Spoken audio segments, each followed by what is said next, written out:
Can you believe it's been nearly 50 years to the day since the Monkees TV show premiered? It's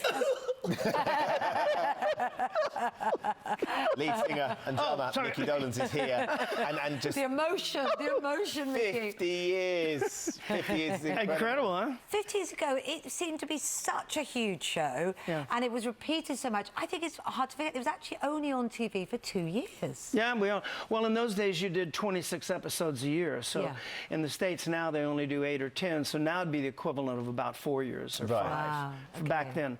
But yeah, only 2 years. And in reality, you were put together as a cast of guys to play a band in a TV show, and the irony was that the band had a longer life than the TV show. Yeah, it's like Pinocchio became a real little boy. Yeah, but you became the drummer and you couldn't play. The one instrument you couldn't play was the drums. They said, "You're the drummer." I said, "Fine." You know, I learned, like, if I was doing a movie and they said, "You got to learn to ride a horse," I said, "Yeah, fine." Yeah, but you can kind of blag it a little bit in a movie. You're playing drums in a band. You've got it. There's no hiding. But I was a guitar player. I'd studied classical guitar, and so I could read music. And I'd been in rock and roll bands. So, and I had months and months to learn. We stayed at the Kensington Royal Kensington, and right down that little street there was where Princess Margaret was at the Kensington Palace. And one night, all the fans were out screaming on the roads all over the place. Supposedly, the producers got a royal note saying, "Could you please keep your fans quiet because one cannot sleep." Love that. So you were the first manufactured band, weren't you? Well, I take exception to that word. We were cast like you would cast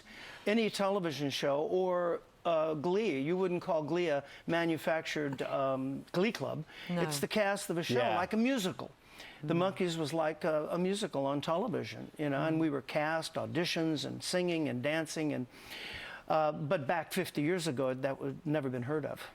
Well, look, I can't believe it is 50 years, Micky. Sadly, we've been beaten by this, but there's a 50-year anthology there, 3-disc set, which is all, I'd imagine, all the great tracks as well that we can all know and love, and it's just brilliant. And to a see couple off the new album, Good Times. Good Times, yeah. One by Noel Gallagher and Paul Weller. Yeah. What a treat. Birth of an Accidental Hipster, it's called. A wonderful tune. Amazing. Well, look, thank you so much for coming and sharing a little bit of sort of nostalgia with us, and best luck with this and the tour and everything. Great to see you. Thank you.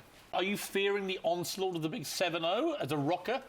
No, I feel my age, though. I do, you know, I feel it. I can do the same stuff, but it takes a lot more out of me now, yeah. What's touring like when you... I mean, you guys have been touring for 50 years? Well, we've had a bit of a renaissance. You know, it's amazing with this young Adam Lambert guy. He has been great.